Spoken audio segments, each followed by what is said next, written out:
ভয়ঙ্কর এক জগৎ। এপস্টেইনের সেই দ্বীপের কথা যা বাইরে থেকে জান্নাতের মতো মনে হলেও ভেতরে ছিল নরক।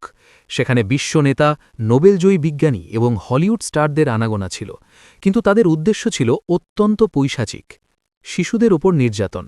দ্বীপটিতে অসহায় শিশুদের ওপর নির্মম শোষণ ও নির্যাতন চালানো হতো।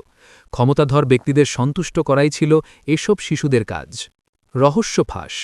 এপস্টেইন অত্যন্ত কৌশলী ছিল এবং তার কাছে একটি ব্ল্যাক বুক বা কালো ডায়েরি ছিল, যেখানে সবার নাম ও ঠিকানা ছিল। ভার্জিনিয়া গুইফ্রি নামের এক নারী এই নীরবতা ভেঙে মামলা করার পর আদালতের নথিপত্র থেকে এই জঘন্য সত্য সামনে আসে। জড়িত প্রভাবশালীদের নাম। আদালতের নথিতে বিল ক্লিন্টন, প্রিন্স অ্যান্ড্রু, এমনকি স্টিফেন হকিং এবং বিল গেটসের মতো ব্যক্তিদের নামও উঠে এসেছে। এছাড়া ডোনাল্ড ট্রাম্প এবং হলিউডের অনেক তারকার নামও এই তালিকার সাথে কোনো না কোনোভাবে যুক্ত ছিল। হানি ট্র্যাপ ও ব্ল্যাকমেইল। এপস্টেইন আসলে মোসাদ বা পশ্চিমা গোয়েন্দা সংস্থার এজেন্ট হিসেবে কাজ করত। সে বিশ্ব নেতাদের নোংরা কাজের ভিডিও রেকর্ড করে রাখত এবং পরবর্তীতে সেগুলো দিয়ে তাদের ব্ল্যাকমেইল করা হতো, যাতে তারা নির্দিষ্ট এজেন্ডার পক্ষে কথা বলে। সামাজিক দৃষ্টিভঙ্গি।